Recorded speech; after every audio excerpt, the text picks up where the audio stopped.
Hello students. आज हम आपके साथ फिर उपस्थित हुए हैं उन प्रश्नों को लेकर जो साक्षात्कार में पूछे गए हैं या पूछे जा सकते हैं। एक सीरीज चल रही है आपके साथ। इसके पहले हमने भाग 1 में, भाग 2 में, 3 में, 4 में, 5 में बहुत सारे प्रश्नों के बारे में बात किया है। इसमें वे प्रश्न शामिल हैं जो आपके साक्षात्कार में, आपके इंटरव्यू में पूछे गए हैं, यूपीएससी में या किसी दूसरे स्टेट सर्विसेज में, स्टेट पीसीएस में। तो आज फिर हम उनके आगे के प्रश्नों के बारे में बात करेंगे। यहां पर कुछ बच्चे हो सकता है आज पहली बार सुन रहे हों, इसलिए वो पहले के प्रश्नों को नोट कर लेंगे। भाग 1 में, भाग 2 में, 3 में, 4 में, 5 में जो हमने बातें की हैं उनको आप नोट कर लेंगे। उन प्रश्नों पर आप काम कर लेंगे। अगर किसी प्रश्न में आपको समस्या आती है तो अभी कार्यक्रम के लास्ट में हम आपको एक नंबर देंगे। उस नंबर पर आप फोन करके आप अपनी समस्या का हल कर सकते हैं। अगर आप दिल्ली में हैं, मुखर्जी नगर में हैं, तो आप समय लेकर हमसे मुलाकात भी कर सकते हैं। अगर आप दिल्ली से बाहर हैं तो बाई फोन आप अपनी समस्याओं को हल कर सकते हैं। यहां पर उन छात्रों के लिए जो आज पहली बार सुन रहे होंगे, ये प्रश्न जो अभी जिनकी चर्चा हम करेंगे उन प्रश्नों में शामिल हैं जो आपसे पूछे गए हैं, विद्यार्थियों से पूछे गए हैं इंटरव्यू बोर्ड में। इतिहास विषय में बहुत सारे प्रश्न हो सकते हैं। आपके एंशेंट इंडिया में, मेडवल इंडिया में, मॉडर्न इंडिया में, वर्ल्ड हिस्ट्री में, हिस्टोरियोग्राफी से रिलेटेड, अप्रोचेस से रिलेटेड बहुत सारे प्रश्न हो सकते हैं। उन बहुत सारे प्रश्नों में से वे प्रश्न जो सामान्य रूप से पूछे गए हैं या पूछे जा सकते हैं, और उनमें भी जिनमें आप सभी को थोड़ी सी समस्या होती है, उन प्रश्नों को हमने लिया है। इसके पहले वाली क्लास में हमने बहुत सारे कॉन्सेप्चुअल प्रश्नों की बातें हमने की हैं। बहुत सारे अवधारणात्मक प्रश्न आपसे पूछे जाते हैं। जैसे आप जब भी कोई बात कहते हैं तो तमाम इतिहास के शब्द, इतिहास विषय के जो वर्ड्स हैं वो आपकी जबान पर आ जाते हैं और वहीं से आपका प्रश्न पैदा हो जाता है। तो बहुत सारे प्रश्नों के बारे में हमने बात किया, उसी कड़ी को आगे हम बढ़ाते हैं। तो आइए देखते हैं आज के प्रश्नों को।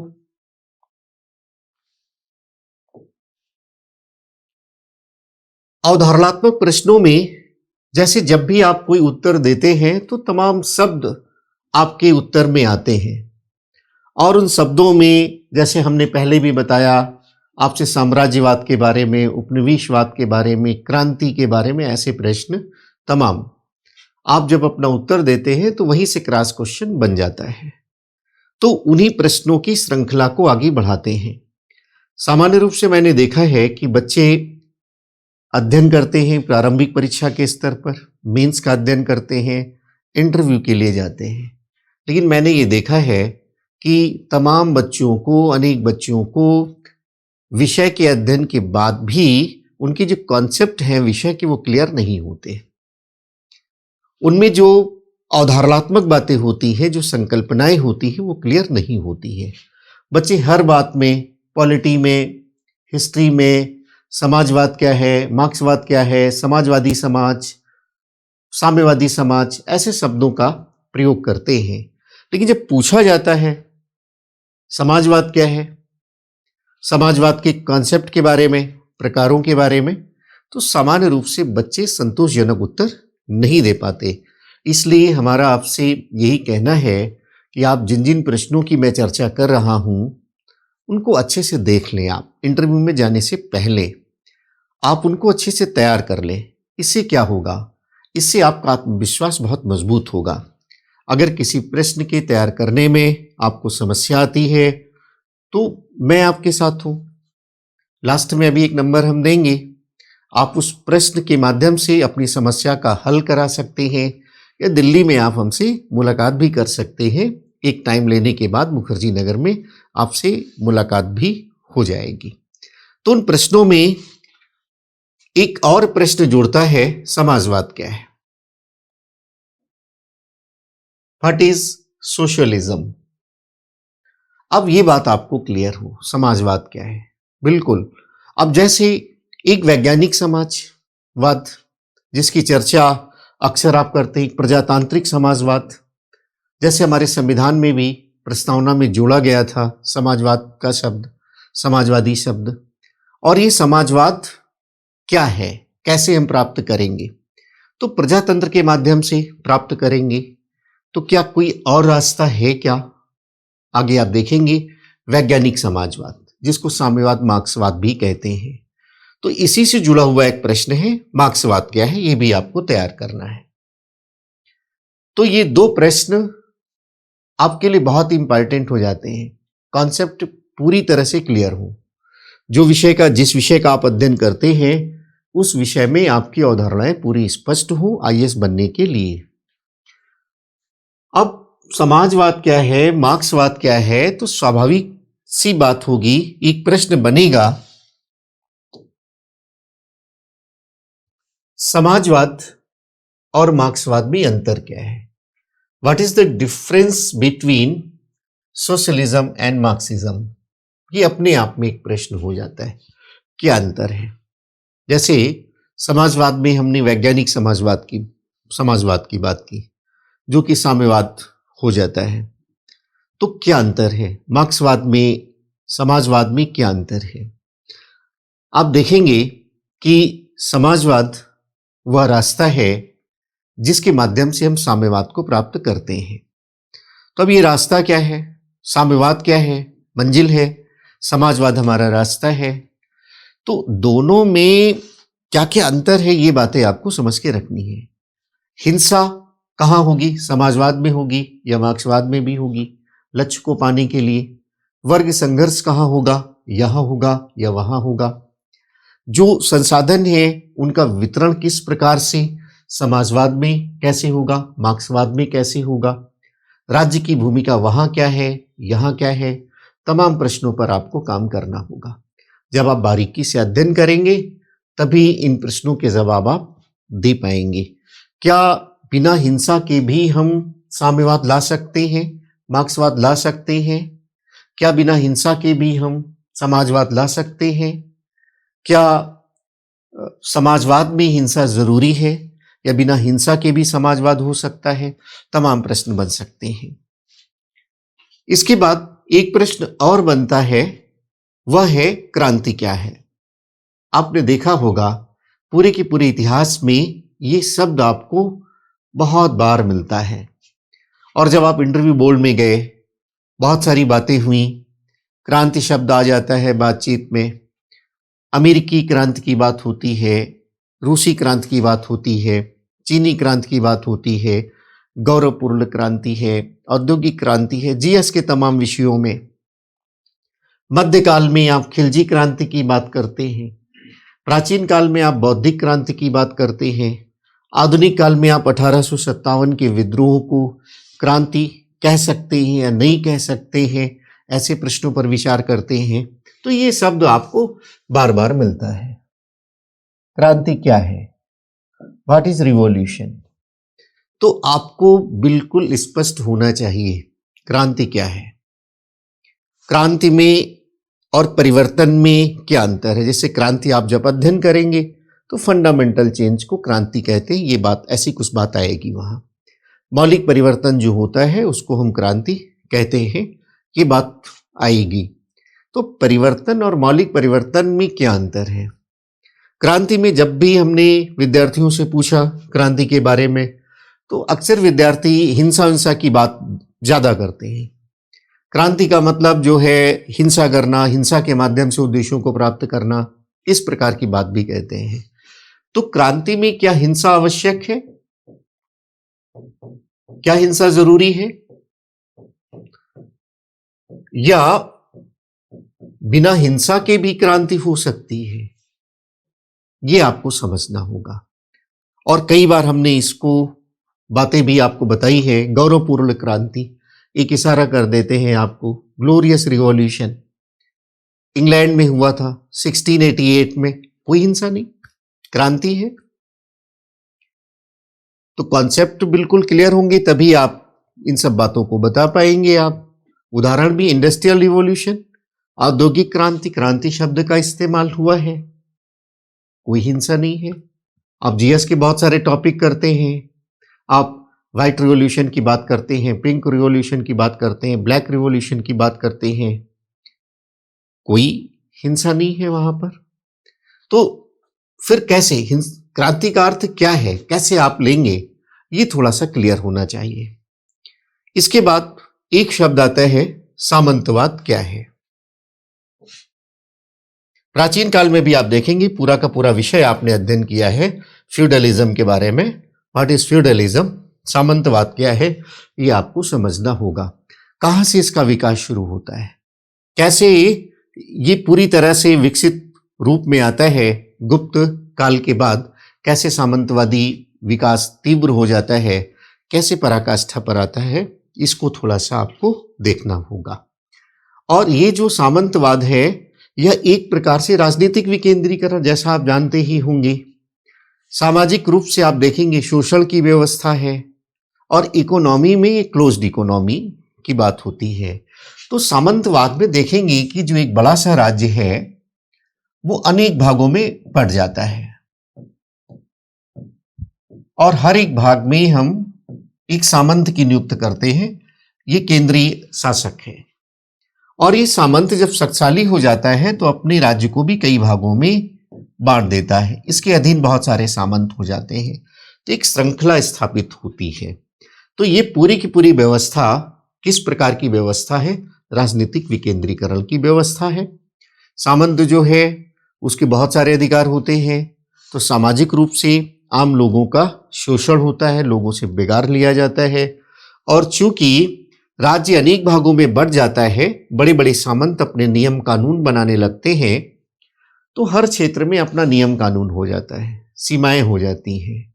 इसलिए जो व्यापार वाणिज्य है वो हतोत्साहित होता है, और एक प्रकार से क्लोज्ड इकोनॉमी, बंद अर्थव्यवस्था का विकास होता है। तो सामंतवाद की इस प्रकार की विशेषता होगी, इसको आपको समझना है। और ये जो पूरा का पूरा कॉन्सेप्ट है फ्यूडलिज्म का, इसकी तुलना आपको करनी होगी यूरोप के सामंतवाद से। तो यूरोप में जो सामंतवाद का विकास हुआ है वो भी थोड़ा सा आपको देख लेना है, कैसे वहां पर किस तरह से विभाजन होता है, राजा, उसके नीचे सामंत, और फिर किस तरह से। तो क्या इस प्रकार का सामंतवाद जैसा यूरोप में है वैसा इंडिया में है?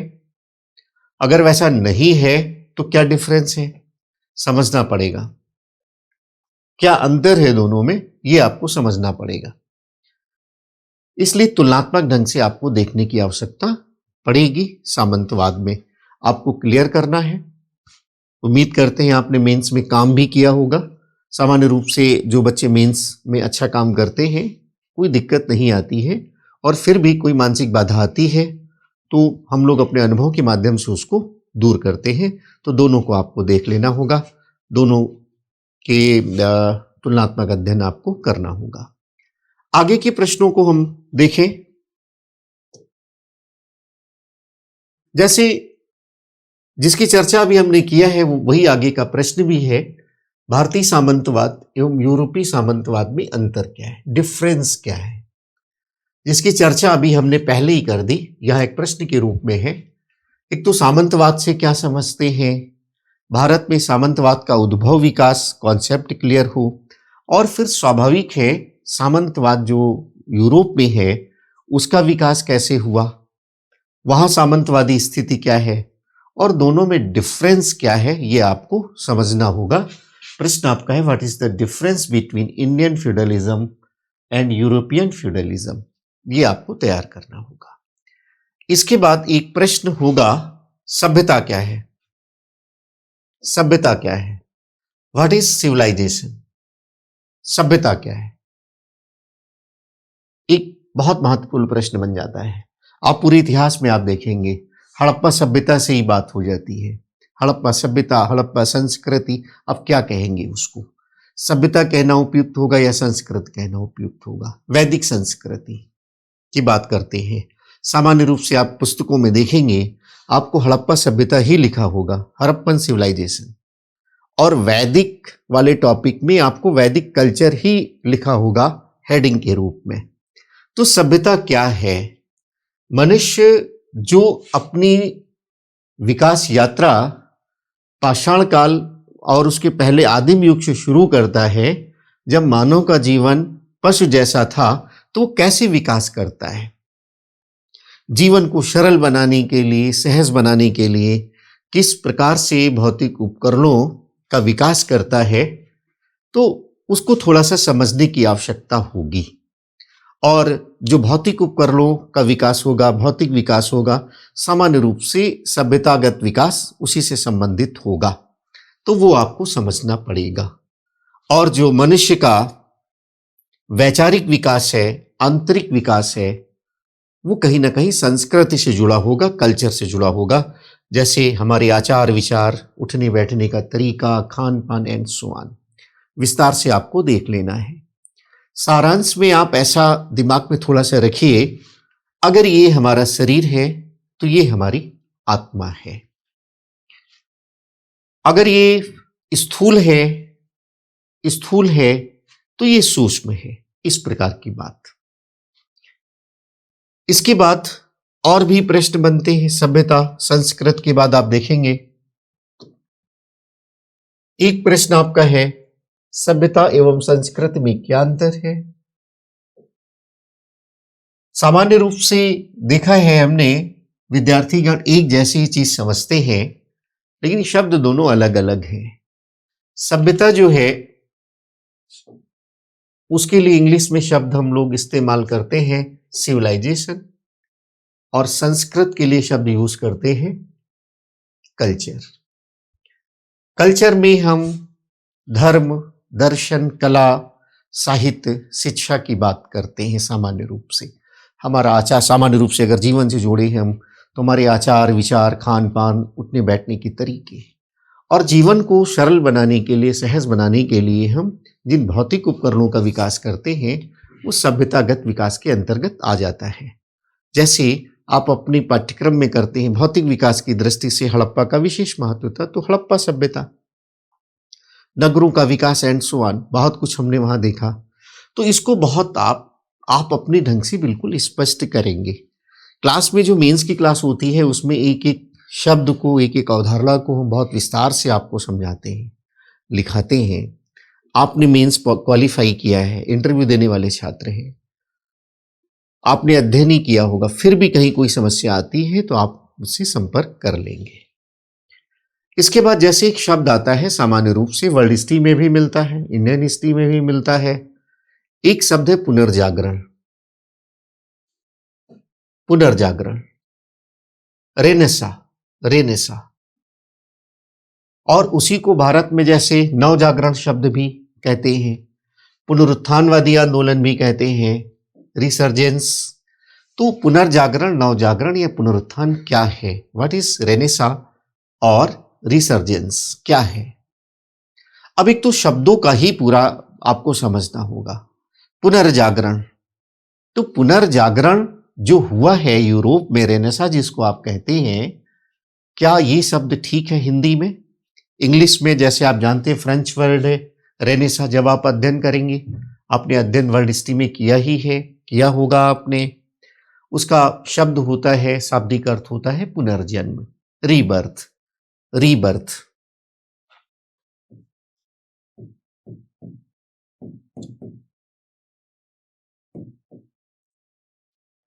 तो पहले तो यही स्पष्ट हो, जो आपने पुनर्जागरण किया है वो है क्या?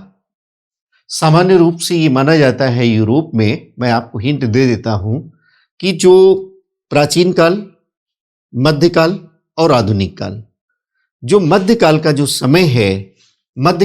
समय है यूरोप के इतिहास के संदर्भ में, ये प्राचीन काल है एंशियंट, ये आपका मेडिवल पीरियड है, और ये मॉडर्न पीरियड है। तो यहां पर ये माना गया, आरंभ में ये माना जाता था कि जो प्राचीन काल का गौरव था यूनान का, रोम का, वह गौरवपूर्ण उपलब्धि इस काल में नहीं है और इसलिए इसको डार्क एज की संज्ञा दी गई थी। प्राचीन काल का जो स्वर्ण काल था वो यह नहीं है। प्राचीन काल में जो आपने अगस्टस युग वगैरह पढ़ा होगा रोमन साम्राज्य का, वो पेराक्लीज युग पढ़ा होगा, वो मध्यकाल में नहीं है। तो इतिहासकारों ने कहा है कि भाई ये डार्क एज है और इसके बाद जो नया विकास हुआ उसको उन्होंने पुनर्जन्म कह दिया। यानी पहले कुछ अच्छा था, बीच में नहीं है, अभी पुनः जन्म हुआ है। तो आप जब अध्ययन करेंगे तो आप देखेंगे कि मध्यकाल में जो डार्क एज की अवधारणा है वो खंडित हो चुकी है, अंधकार युग की अवधारणा खंडित हो चुकी है। तो आप कैसे समझेंगे रेनेसा को, ये थोड़ा आपको क्लियर हो। अब पुनर्जागरण शब्द से भी स्पष्ट हो रहा है, यानी हम पहले कभी जागे हुए थे, फिर सो गए और फिर जागे, पहले जागे हुए थे, फिर सो गए, फिर जागे। अब नवजागरण, हिंदी में एक नवजागरण शब्द का भी इस्तेमाल है कि जागे हुए हैं लेकिन फिर से नए सिरे से। तो शब्दों पर भी आप थोड़ा सा ध्यान रखेंगे। पुनरुत्थान यानी पुनः उत्थान। पहले एंशिएंट में कुछ इंडिया में था या विश्व में था, बीच में वो जो विकास है वो बाधित हुआ किन्हीं कारणों से, उसका फिर से उत्थान हुआ। तो इन शब्दों पर भी थोड़ा सा आपको काम करने की जरूरत होगी। तो ये बहुत सारे प्रश्न हैं, इनको आप नोट कर लें, इनको आप नोट कर लें और जहां आपने उनको लिखा है, उन प्रश्नों का जो क्रम आपने बनाया है, बहुत सारे प्रश्न, उनको आप वहां पर नोट कर लें, सभी पर काम करें। किसी प्रश्न में कोई दिक्कत होती है तो हम आपको अंत में अपना नंबर देते हैं, आप उसके माध्यम से बात करके कभी भी दिल्ली में मिल सकते हैं, या आप दिल्ली से बाहर हैं तो फोन के माध्यम से उसका समाधान कर सकते हैं। एक बात मैं थोड़ा सा और स्पष्ट कर दूं, हर बार स्पष्ट करता हूं, फोन मात्र वही छात्र करेंगे जो इंटरव्यू देने जा रहे हैं, क्योंकि पिछले क्वेश्चंस के दौरान या उसके बाद बहुत सारे विद्यार्थियों ने फोन किया हमें प्रश्नों के लिए। मैंने बार बार आपसे यही रिक्वेस्ट ही किया है मैंने आपसे कि आप अभी परेशान ना हो। जो बच्चे भी प्रारंभिक परीक्षा में जा रहे हैं, प्रारंभिक परीक्षा पर अपना पूरा ध्यान केंद्रित करें, बिल्कुल परेशान ना हो। काम करना चाहते हैं, काम करें। तो आप इन प्रश्नों से अवगत हो रहे हैं, यही एक बहुत बड़ा कार्य है। जिन प्रश्नों का समाधान आपको मिल रहा है उनका समाधान करिए, और कोई अगर आपको परेशानी हो तो भविष्य के लिए भी तो थोड़ा सा काम रखेंगे ना। आप पहले प्रारंभिक परीक्षा निकालिए, मेंस निकालिए, और फिर ऐसे प्रश्नों पर आप काम करें। आप देखेंगे ज्यादातर प्रश्न आपके मेंस की तैयारी के दौरान ही हल हो जाएंगी, और अगर कोई परेशानी आएगी तो हम तो बैठे ही हैं आपके साथ। वर्तमान में वही बच्चे फोन करेंगे जो इंटरव्यू देने जा रहे हैं। आप दिल्ली में रहते हैं या बाहर रहते हैं, आपका स्वागत है। अब हम एक नंबर आपको देने जा रहे हैं, पहले भी दिया है। अगर आपको कोई समस्या होती है तो आप उस नंबर के माध्यम से संपर्क कर लेंगे।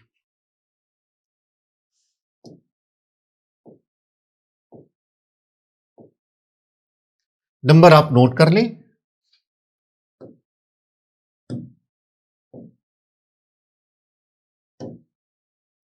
नंबर है 7042098868। एक बार फिर से देख लें, 7042098868। आप नंबर नोट कर लेंगे। अगर आपको कोई समस्या होती है तो आप अपने प्रश्न को भेज देंगे, व्हाट्सएप करेंगे, आप अपने प्रश्न को भेज देंगे, कहां से आप फोन कर रहे हैं, कौन सा इंटरव्यू दे रहे हैं, थोड़ी सी आप डिटेल्स दे दीजिएगा। हम खुद ही आपसे संपर्क कर लेंगे और आपके प्रश्नों का समाधान करेंगे। तब तक आप खूब मन से पढ़ें। हमारी शुभकामनाएं, हमारा स्नेह आपके साथ है।